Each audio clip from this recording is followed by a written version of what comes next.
بسم اللہ الرحمن الرحیم نحمده ونصلي ونسلم على رسوله الکریم اما بعد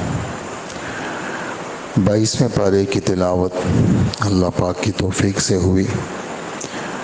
تقریباً 4.5 رکوع 21ویں پارے میں ہیں اور باقی ایک پاؤں سے زیادہ ایک رکوع یہ 22ویں پارے میں ہے، اور پوری سورہ سبا یہ پڑھی گئی اور پوری سورہ فاطر پڑھی گئی، اور سورہ یاسین کے شروع کے تقریباً 1.5 رکوع پڑھا گیا۔ باقی 23ویں پارے میں باقی سورہ یاسین ہے۔ جیسے میں نے گزشتہ کل ایک بات عرض کی تھی کہ سورہ احزاب اگرچہ غزوہ خندق کے بارے میں نازل ہوئی ہے، غزوہ بنو قریظہ کے بارے میں نازل ہوئی ہے، اور شروع کے تقریباً 2 رکوع سے لے کر تقریباً 2 رکوع بلکہ پورے ہی 2 رکوع غزوہ خندق اور بنو قریظہ کا جو غزوہ ہے اس کے بارے میں یہ 2 رکوع نازل ہوئے۔ 10,000 کا لشکر کافر لے کے آئے تھے اور مسلمانوں نے خندق کھودی، اور مسلمانوں پہ وہ وقت بڑا سخت گزرا۔ حضور صلی اللہ علیہ وآلہ وسلم کی 4 نمازیں قضا ہوئی، اور آپ صلی اللہ علیہ وآلہ وسلم صحابہ کرام بہت زیادہ تکلیف سے دوچار ہوئے، اور ایسی تکلیفیں آئیں کہ دلوں میں عجیب گمان پیدا ہوئے، جیسے آدمی پہ سخت قسم کا حال آتا ہے اور آدمی کا کوئی گناہ نہ ہو، ظاہر کوئی گناہ اس کا نہیں نظر آتا اس کو۔ وہ کہتے ہیں میں زکوٰۃ بھی دیتا ہوں، میں گناہ سے بھی بچتا ہوں، میں خیرات بھی دیتا ہوں، اور میں نماز بھی نہیں چھوڑتا، بہت ساری چیزیں میں صحیح ہوں یعنی، لیکن پھر بھی یہ آیا ہے تو آدمی کے دل میں خدا کے بارے میں، دین کے بارے میں، اسلام کے بارے میں عجیب باتیں آتی ہیں۔ تو چونکہ یہ انسانی مزاج ہے، انسانی فطرت ہے، تو یہ جو حالات جتنے بھی آتے ہیں یہ ان حالات کی مختلف جہات ہیں، مختلف وجوہات ہیں، اس کی مختلف اس کی قسمیں ہیں۔ کچھ حالات کا تعلق انسان کے اپنے اعمال کے ساتھ ہوتا ہے، جیسے کہ قرآن پاک میں اس کی بھی کافی ساری آیتیں ہیں۔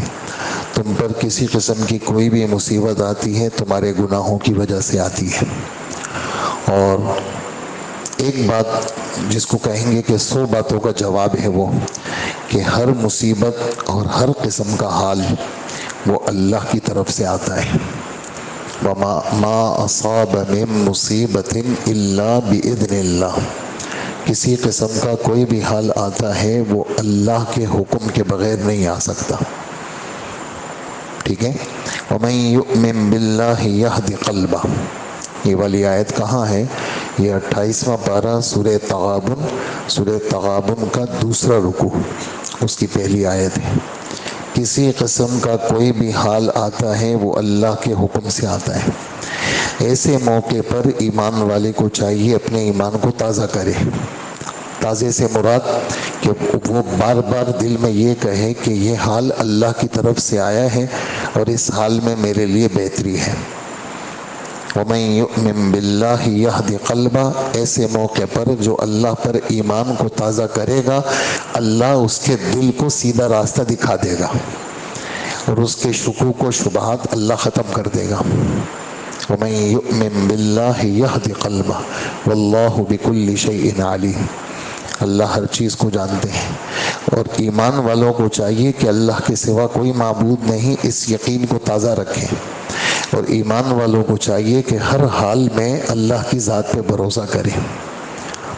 اسی طرح دوسری آیت وہ سورہ حدید میں ہے، ہمارے رب فرماتے ہیں کہ ما اصاب من مصیبت فی الارض ولا فی انفسکم الا فی کتاب من قبل ان نبرأها، زمین کے اندر کسی قسم کی کوئی مصیبت ظاہر ہوتی ہے یا تمہاری جانوں کے اندر کسی قسم کی کوئی مصیبت ظاہر ہوتی ہے یا تمہارے بچوں میں کوئی مصیبت آتی ہے، اس بارے میں تمہارے دل کا عقیدہ یہ ہونا چاہیے کہ زمین کے پیدا کرنے سے پہلے اور اس انسان کے پیدا کرنے سے پہلے ہم یہ مصیبت پہلے سے لکھ چکے ہیں، یہ پہلے سے لکھی ہوئی تھی، اس کو ٹلنا نہیں تھا، ایسا نہیں تھا کہ یہ مصیبت نہیں آتی، یہ پیدائش سے پہلے کی لکھی ہوئی ہے۔ اور جب یہ تمہارا عقیدہ دل دماغ میں تم مضبوط رکھو گے اور تم اس بات کی نسبت اللہ کی طرف کرو گے کہ یہ میرے مقدر میں تھا، تو تمہاری کیفیت کیا ہوگی؟ لِكَيْ لَا تَأْسَوْا عَلَى مَا فَاتَكُمْ، اسیَ یأسا، غمگین ہونا۔ کوئی چیز آنی تھی، کوئی پیمنٹ آنی تھی، کوئی نفع ملنا تھا، وہ نہیں ملا۔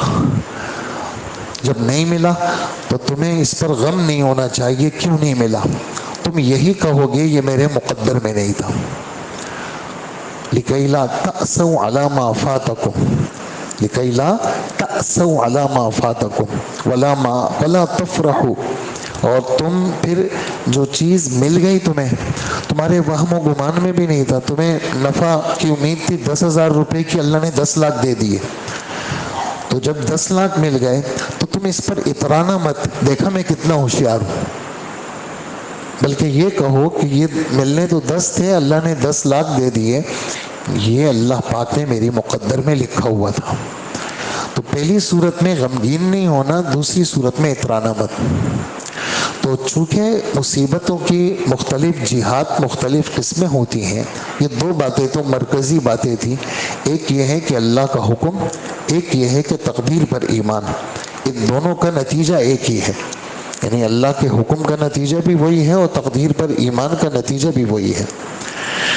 اور ایک جہت تکلیف کی یہ ہوتی ہے کہ جب تکلیف آتی ہے اور آدمی کہتا ہے میں تو بہت اچھا آدمی ہوں اور یہ کیوں آئی ہے مجھ پر، تو یہ کیفیت صحابہ کے ساتھ ہوئی کہ جب تکلیف آئی اور چاروں طرف سے کافر آئے، سردی کا زمانہ بھی ہے، قحط کا زمانہ بھی ہے، سوکھے کا زمانہ ہے، بارشیں بھی بند ہیں، اور ادھر سے 10,000 کا لشکر بھی آ گیا، ادھر کچھ بھی نہیں ہے۔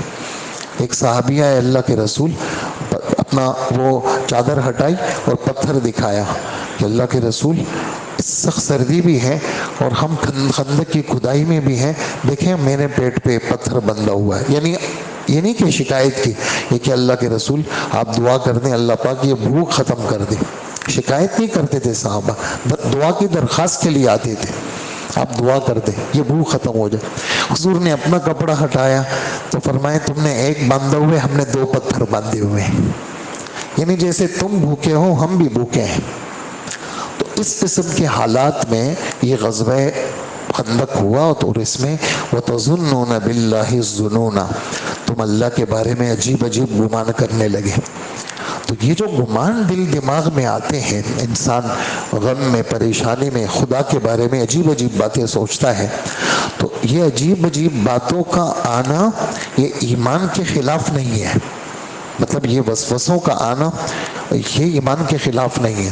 ہاں ان وسوسوں پہ کاروائی کرنا اور ان وسوسوں کو لے کر کے بیٹھ جانا اور خدا کے بارے میں بدگمان ہو جانا یہ بری بات ہے، یہ بری بات ہے۔ اس بات کا جواب وہ 2 آیتیں جو میں نے 28ویں پارے کی اور 27ویں پارے کی میں نے پڑھی، اس کا ترجمہ کیا، ان 2 آیتوں کو سامنے رکھنا چاہیے کہ ہر مصیبت اللہ کے حکم سے آتی ہے، ہر حال، خوشی کا حال بھی کس کے ارادے سے آتا ہے اور غم کا حال بھی کس کے ارادے سے آتا ہے۔ خوشی کے حال کے اندر مجھے اترانا نہیں ہے اور غم کے حال میں مجھے غمگین نہیں ہونا۔ ہاں حالات آ گئے، اب تھوڑا سا دائیں بائیں سوچنا شروع کر دو، کیا گڑبڑ ہوئی ہے، کون سی چیز، نظریں کہاں لگی، دل دماغ کہاں گندا گندا چلا، اور کیا کیا حرکتیں تو نے کی ہیں۔ تھوڑا سا سوچیں، گھر والوں کو بٹھائیں، بچوں کو بٹھائیں، کہیں نماز میں مسئلہ تو نہیں ہے، کوئی نماز تو نہیں چھوڑ رہا، کہیں کسی اور عمل میں تو نہیں لگا ہوا، اس لیے کہ حالات کا بگاڑ جو ہوتا ہے وہ انسان کے اعمال پر اس کا زبردست مدار ہے۔ اور یہ بات جو ابھی میں عرض کر رہا ہوں کہ قرآن پاک کی کافی ساری آیتوں میں ہے کہ دنیا کے اندر کسی قسم کے حالات کا جب بگاڑ آتا ہے وہ لوگوں کے اعمال کا نتیجہ ہے، اور لوگوں کو چاہیے کہ وہ کیا کریں، وہ اللہ کی طرف رجوع کریں۔ راستہ کوئی نہیں ہے سوائے اللہ کے، در کوئی نہیں ہے سوائے اللہ کے، آنا یہی پڑے گا، آج نہیں آئے تو کل آ جائیں گے، کل نہیں آئے تو پرسوں آ جائیں گے، نہیں آئے اخیر تک نہیں آئے، پھر بھی جانا اللہ کے پاس ہے۔ موت کے بعد رجوع کہاں رجوع ہے؟ وہ اللہ کے پاس جانا ہے۔ اس لیے یہ رمضان ہے جی، اور جی تاکراتیں ہیں، اور تراویح ہیں، اور جی قرآن ہیں، بیانات ہیں، ترغیب ہیں، یہ سب باتیں اس لیے ہے کہ تاکہ ہم اللہ کی طرف آ جائیں۔ اور اللہ پاک حکم دے رہے ہیں میری طرف بھاگو، آ جاؤ میری طرف۔ تو یہ اس صورت میں یہ حال آیا، اور اللہ جل جلالہ نے اور حضور صلی اللہ علیہ وسلم بھی تکلیف میں، پریشانی کے اندر، اور نمازیں بھی قضا ہوئی۔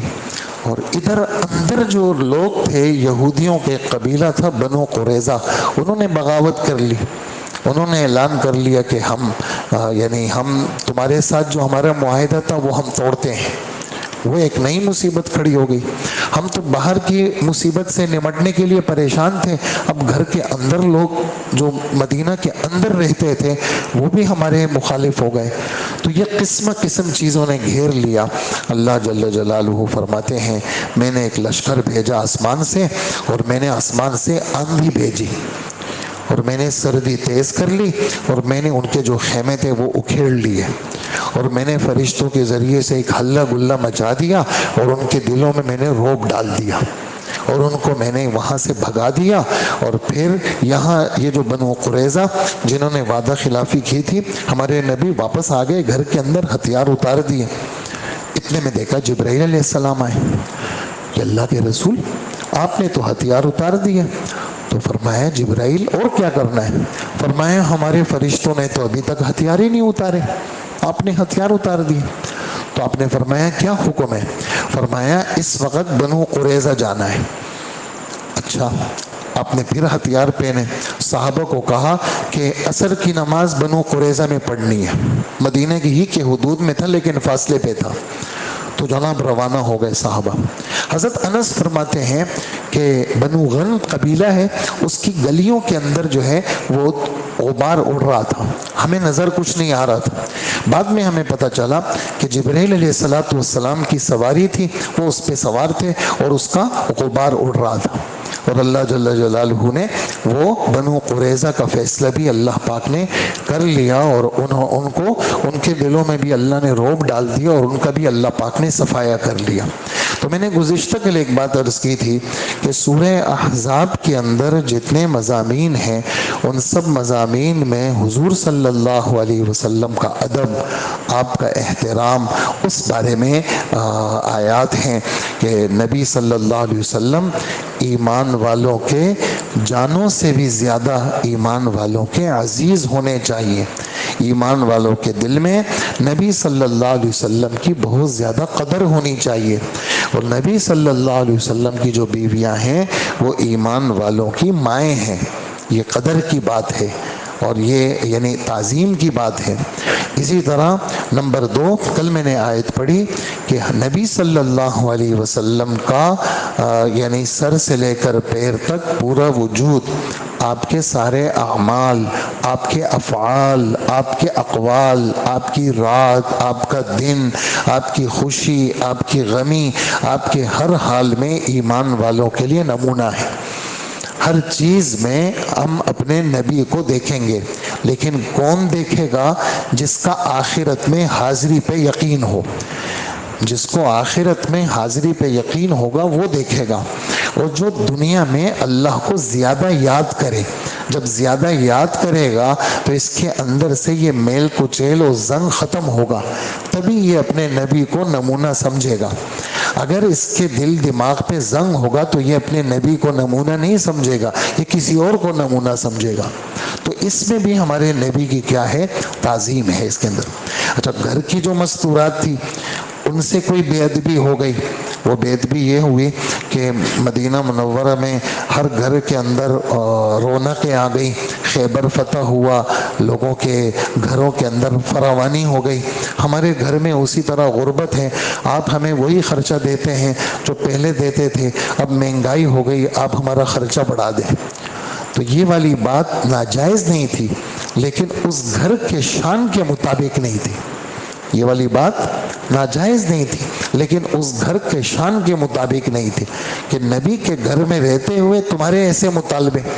تو اللہ کے رسول صلی اللہ علیہ وآلہ وسلم نے 1 مہینہ گھر نہ آنے کی قسم کھا لی. اور حضرت عائشہ یا حفصہ کے گھر کے اوپر ایک کمرہ بنا ہوا تھا. آپ اور ان دنوں میں ایک حادثہ بھی ہو گیا تھا.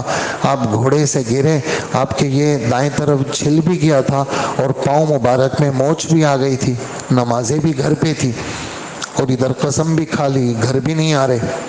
تو پورا 1 مہینے کے بعد یہ والی آیتیں اتری.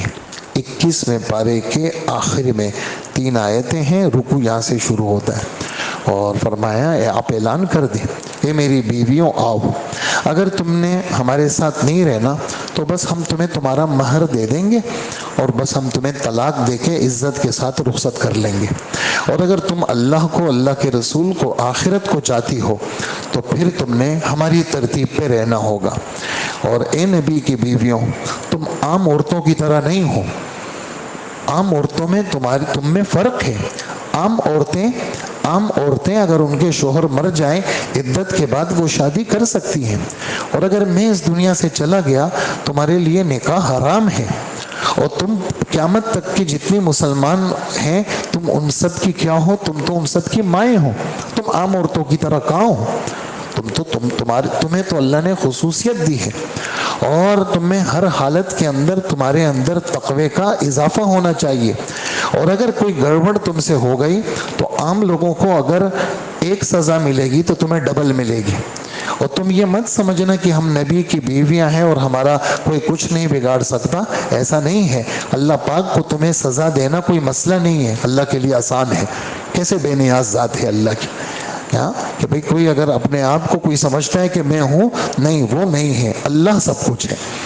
یہ ڈانٹ اور پیار دونوں طریقے سے ہمارے رب نے بات کی اور فرمایا کہ جو آسمانی باتیں قرآن و حدیث کی صورت میں وہ گھروں کے اندر اس کا مذاکرہ کریں, تعلیم کا حلقہ لگائیں. گھر کے اندر خدا اور خدا کے رسول کی باتیں جب بیان ہوتی ہیں تو گھر کے اندر انوار و برکات بڑھتے ہیں اور گھر کے اندر برکتیں ہی برکتیں ہوتی ہیں. اور اے نبی کے گھر والوں, اللہ جل جلالہ نے یہ طے کیا ہے کہ ہر قسم کی گندگی تم سے دور کریں. یعنی نبی کی گھر والیوں کے اپنی صفات اپنی جگہ پہ, ان سب باتوں میں جو چیز حاوی ہے وہ کیا ہے کہ حضور صلی اللہ علیہ وسلم کی قدر کرو. عمومی طور پہ گھر کے لوگ, یعنی گھر کے خاص کر جو بیوی ہوتی ہے تو اس کا شوہر کتنا ہی بڑا آدمی ہو تو بیوی اس کو لفٹ نہیں کراتی, سمجھ گئے نا. تو اس لیے فرمایا کہ تم نبی کی بیوی ہو, نبی ان کا مرتبہ پہچانو. یہ بہت بڑی شخصیت ہے. اللہ جل جلالہ نے ان کو تمہارا شوہر بنایا ہے, یہ تو تمہاری خوش قسمتی ہے, ورنہ تو ان کے لیے عورتوں کی کیا کمی تھی. جیسے کہ آگے بات آ رہی ہے کہ ہم آپ کے لیے بغیر مہر کے نکاح کرنا ہمارے لیے جائز نہیں ہے. مہر کیا ہے؟ نکاح کے لیے شرط ہے. لیکن نبی کے لیے اگر کوئی عورت آئے اور نبی کو اپنا آپ پیش کرے تو اللہ جل جلالہ فرماتے ہیں اگر نبی اس عورت سے بغیر مہر کے نکاح کرنا چاہے تو نبی کے لیے اجازت ہے. اور اللہ اعلان کرتے ہیں اسی 22ویں پارے میں, خالصۃ لک من دون المؤمنین, عام ایمان والوں کے لیے اس کی اجازت نہیں ہے, یہ صرف خصوصی طور سے آپ کے لیے اجازت ہے. اتنی بڑی ذات ہے, ایسی بڑی شخصیت ہے. لہٰذا اے نبی کی گھر والیوں, نبی کی قدر کرو. اسی طرح ایک واقعہ ایسا ہوا, آپ کی پھوپھی ذات تھی حضرت زینب اور ان کے بھائی تھے عبداللہ. انہوں نے کوئی بات آئی, آپ نے بات فرمائی اور انہوں نے آپ کی بات کے متعلق جو ہے وہ تھوڑا سا جس کو کہتے ہیں نا بوجھ کا اظہار کیا. اللہ کے رسول ایک فیصلہ کریں اور سامنے والا ایک آدمی بوجھ لے, اس پر اللہ پاک نے آیت نازل فرمائی اور قیامت تک کے ایمان والوں کو کہ وما کان لمؤمن ولا مؤمنۃ, کسی بھی مومن مرد اور عورت کے لیے اس بات کی گنجائش ہی نہیں ہے کہ جب اللہ اور اس کا رسول ایک فیصلہ کرے ان کا اپنا اختیار چلے, کا یہ نہیں ہو سکتا. اپنا اختیار, نبی اور اللہ کے سامنے اپنا اختیار نہیں چلے گا, اپنے تمام اختیارات کو دبانا پڑے گا, اللہ اور اس کے رسول کے اختیار کو اوپر کرنا پڑے گا.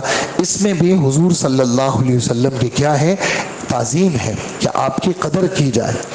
اور ایک واقعہ ایسا ہوا کہ آپ کا منہ بولا بیٹا حضرت زید رضی اللہ عنہ، ان کے نکاح میں آپ کی پھوپھی ذات تھی، اس زمانے میں وہ منہ بولے بیٹے کو اس کو سگا بیٹا سمجھتے تھے، اس کی بیوی کو سگی بہو سمجھتے تھے۔ تو اگر جیسے سگی بہو سے بیٹے کی موت کے بعد نکاح کی گنجائش نہیں ہے، ایسے ہی بہو جو ہے وہ جو منہ بولے بیٹے کی بیوی، اس کے ساتھ بھی اس کے طلاق کے بعد گنجائش اس زمانے میں نہیں ہوتی تھی۔ اللہ پاک نے یہ بد رسم حضور صلی اللہ علیہ وسلم کے ذریعے سے توڑوا دی کہ زید نے طلاق دی، اور عدت کے بعد اللہ پاک فرماتے ہیں ہم نے زینب سے آپ کی شادی کرائی تاکہ کوئی یہ نہ سمجھے کہ منہ بولا بیٹا یہ کیا ہے، اصلی بیٹے کی طرح ہے۔ اصلی بیٹا وہی ہے جو آپ کی بیوی سے پیدا ہوا ہے، آپ کے نطفے سے پیدا ہوا ہے، یہ آپ کا سگا بیٹا ہے۔ کسی اور کے بیٹے کو گود لے لینا، اس کے ساتھ اپنا نام لگانا، اس کو ہمیشہ کے لیے حرام کر دیا ہے۔ تو یہ والی رسم اللہ پاک نے نبی کے ذریعے سے توڑوائی۔ اسی طرح وہ مائے ناز آیت جس کے اندر ہمارے نبی صلی اللہ علیہ وسلم کے ختم نبوت کا اعلان کیا ہے، وہ بھی اسی 22ویں پارے میں ہے۔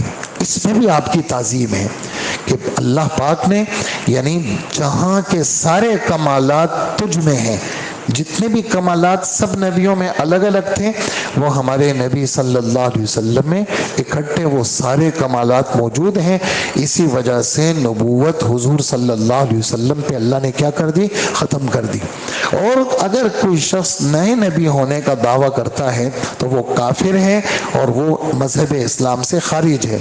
اور ختم نبوت کے اندر ایک نقطہ یہ بھی ہے، جب نبی نہیں آئے گا، اللہ نے اس امت کا چناؤ نبی کی محنت کے لیے کیا ہے۔ یہ بات آج ہم نے پڑھی سورہ فاطر کے اندر کہ ہم نے اس قرآن پاک کا وارث اس امت کو بنایا ہے، اور اس امت کے 3 قسم کے لوگ ہیں۔ نمبر 1 وہ ہیں جو جن کے گناہ بھی ہیں اور نیکیاں بھی ہیں اور گناہ زیادہ ہے۔ نمبر 2 وہ ہیں جن کے گناہ بھی ہیں نیکیاں بھی ہیں اور دونوں برابر برابر ہیں۔ نمبر 3 وہ ہیں جن کی نیکیاں زیادہ ہیں اور ان کے گناہ نہیں ہیں۔ یہ تینوں طبقے قرآن پاک کے وارث ہیں، اور حضور صلی اللہ علیہ وسلم جو نیابت کی محنت جو اللہ نے اس امت کو دی ہے، وہ نبی کی ختم نبوت کی برکت سے یہ امت کے افراد کے ذمے ہیں کہ وہ اس محنت کو سیکھیں اور اللہ کا دین لوگوں تک پہنچانے کی کوشش کریں۔ تو یہ اس میں بھی ہمارے نبی صلی اللہ علیہ وسلم کی تعظیم ہے۔ اسی طرح اللہ پاک اعلان کر رہے ہیں کہ اے نبی، ہم نے آپ کو لوگوں کے اعمال کا گواہ بنایا ہے، ہم نے آپ کو جنت کی خوشخبری دینے والا بنایا ہے، ہم نے آپ کو دوزخ کے عذاب سے ڈرانے والا بنایا ہے، ہم نے آپ کو اللہ کی طرف اللہ کے حکم سے دعوت دینے والا بنایا ہے۔ یہ پورے قرآن میں صرف اس جگہ ہے 22ویں پارے میں سورہ احزاب کے اندر، یہ ہمارے نبی کے کیا ہے اس صورت کے اندر یہ فضائل کا بیان ہے۔ اسی طرح ایک اور ادب آپ کا یعنی ولیمہ تھا حضرت زینب کے ساتھ، اور جو ہے دلہن بھی بیٹھی ہوئی، اب لوگ بیٹھے ہوئے کھانا کھا چکے۔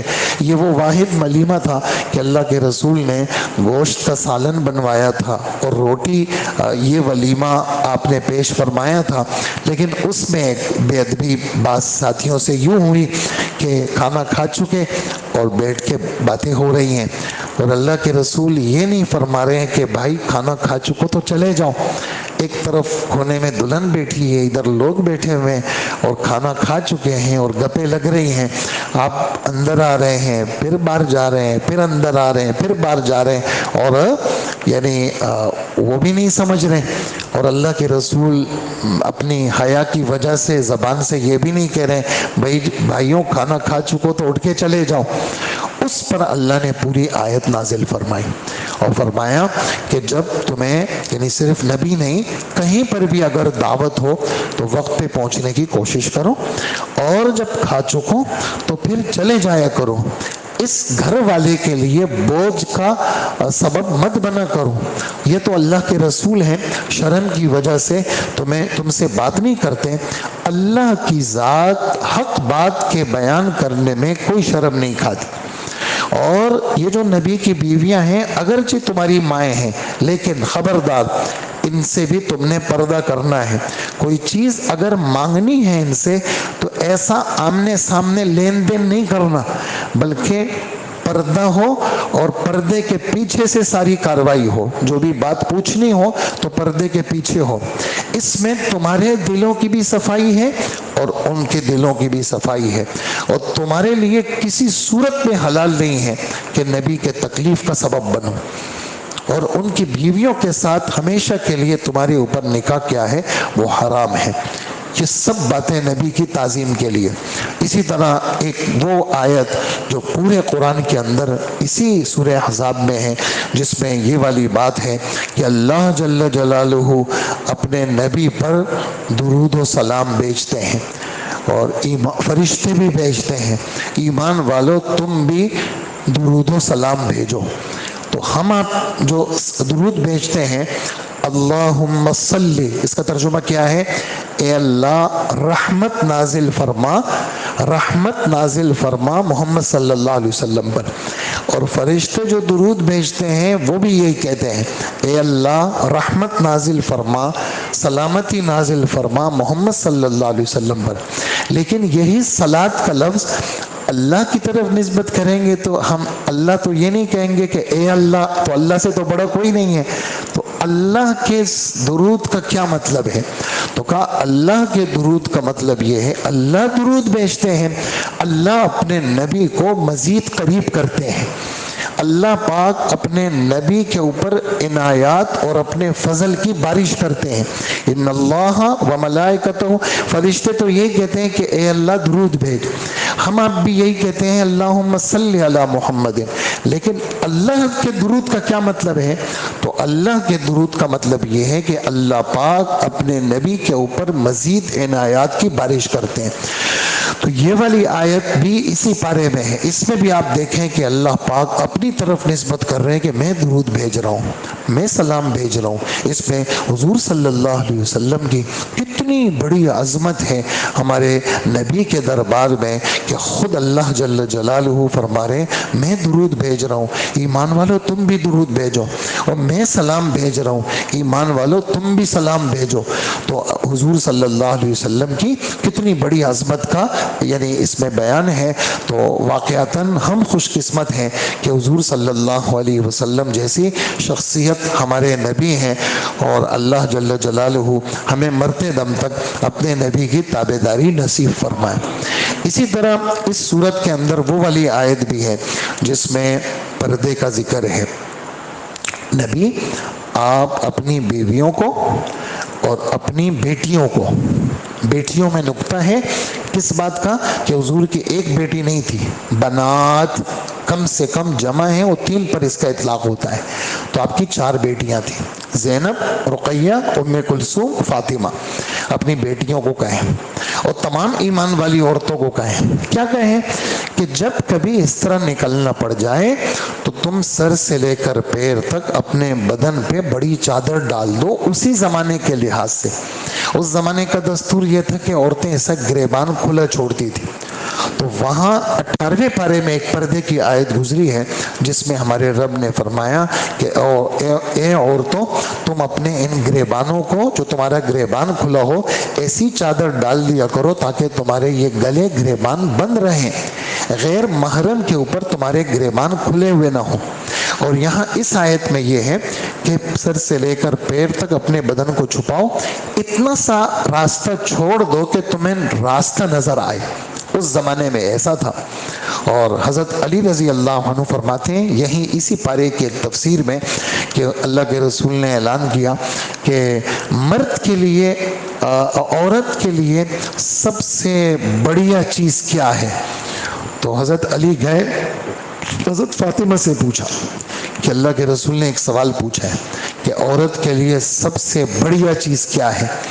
تو تو حضرت فاطمہ نے کہا کہ ابا جان کو یہ کہیں کہ عورت کے لیے سب سے بڑھیا چیز یہ ہے کہ اس کی نظر غیر محرم مردوں پہ نہ پڑے اور غیر محرم مردوں کی نظر اس پہ نہ پڑے.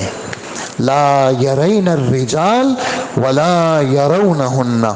جب حضرت علی نے یہ پیغام دیا تو آپ نے فرمایا صدقت انہا بضعۃ منی، میری بیٹی نے سچ کہا، واقعی میں یہ تو میرے جگر کا ٹکڑا ہے، میری بچی نے سچ کہا. تو پردے کا حکم یہاں پر، اور فرمایا جب ایمان والی خواتین پردہ کریں گی تو یہ اس بات کے زیادہ قریب ہے کہ اوباش قسم کے بدماش قسم کے لوگ ان کو چھیڑ چھاڑ نہیں کریں گے. لوگ پہچانیں گے کہ یہ عزت دار خاتون ہے اور پردے والی خاتون ہے. تو یہ بھی کس کا حکم ہے؟ اللہ جل جلالہ کا حکم ہے. اور اسی سورہ احزاب میں وہ والی آیت بھی ہے جو نکاح کے خطبے میں پڑھتے ہیں، ایمان والو اللہ سے ڈرو، زبان کو قابو میں رکھو، سیدھی سیدھی باتیں کیا کرو، ہاں جھوٹ سے اپنے آپ کو بچاؤ. اگر تم زبان کے سچے ہوئے اللہ باقی چیزوں کو تمہارا سیدھا کر دیں گے، اور اگر تم زبان کے جھوٹے ہوئے تو باقی سب چیزیں تمہاری گڑبڑ ہو جائیں گی. اور اسی صورت کے اخیر میں وہ والی آیت بھی ہے، یعنی یہ صورت اس لیے علماء لکھتے ہیں اس صورت کا اس کی پوری تفسیر سبقاً اس کو پڑھایا جائے، یعنی اس کے اندر ہر آیت میں الگ الگ مضامین ہیں اور الگ الگ چیزیں ہیں اور الگ الگ تفصیل طلب چیزیں ہیں. تو وہ والی آیت بھی یہاں پر ہے اسی پارے کے اخیر میں کہ ہم نے اسی صورت کے اخیر میں کہ ہم نے قرآن و حدیث لا الہ الا اللہ آسمانی باتیں آسمانوں پہ پیش کی، اور آسمانوں کو ہم نے عقل اور فہم دیا کہ یہ آسمانی باتیں ہیں، ان آسمانی باتوں کو تم انسانوں کی طرح لے سکو گے. زمین پہ پیش کی، پہاڑوں پہ پیش کی. امانت، یہ قرآن و حدیث امانت ہے، اپنی ذات سے عمل کرنا ہے اور آگے دوسروں تک پہنچانا ہے. یہ امانت ہم نے آسمانوں پہ پیش کی، یہ امانت ہم نے زمینوں پہ پیش کی، یہ امانت ہم نے پہاڑوں پہ پیش کی، اور ان کو ہم نے کہا کہ یہ امانت تم لے سکتے ہو. فَأَبَيْنَ أَن يَحْمِلْنَهَا، ان سب نے کہا یہ تو بہت بوجھ والی چیز ہے، ہم تو اس کو برداشت نہیں کر سکیں گے. وَحَمَلَهَا الْإِنسان، یہ قرآن و حدیث والی امانت حضرت انسان نے لے لی، اس کے سامنے پیش ہوئی، اس نے قبول کر لی. لیکن اس انسان کی خاصیت کیا ہے؟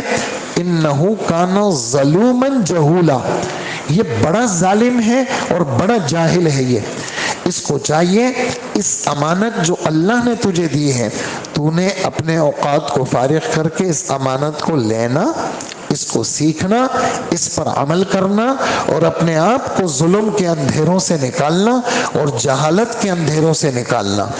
دو چیزیں ہمارے لیے ضروری. نمبر ایک، جہالت ختم ہوگا علم سے.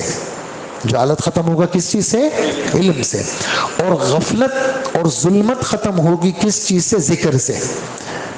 غفلت اور ظلمت، اندھیرا، یہ ختم ہوگا کس چیز سے؟ ذکر سے. تلاوت، ذکر، دعا، انفرادی اعمال، اس سے انسان کا اندھیرا ختم ہوگا. اور انسان کی جہالت کیسے ختم ہوگی؟ ہم نے تو جو پڑھا ہے، میٹرک کیا ہم نے، 12ویں پڑھی ہم نے، کالج میں گئے، یونیورسٹی میں گئے، اس کا آسمانی چیزوں کے ساتھ کوئی تعلق نہیں ہے. یہ تو فنکاریاں ہیں، پیسے کمانے کے اسباب ہیں. آسمانی چیزیں تو یہ ہیں جو ابھی آپ سن رہے ہیں. آسمانی چیزیں تو وہ ہوتی ہیں جو تعلیم کے حلقوں میں ملتی ہیں. آسمانی چیزیں تو وہ ہوتی ہیں جو قرآن و حدیث کی صحیح سمجھ اور فرائض اور واجبات، وہ آسمانی چیزیں ہیں. اس سے آدمی کی جہالت ختم ہوتی ہے اور اسی سے آدمی اللہ کو پہچانتا ہے، اپنے رب کو پہچانتا ہے. تو اس کی ظلمت اور اس کا اندھیرا ختم ہوگا کس چیز سے؟ تلاوت، ذکر، دعا سے ختم ہوگا.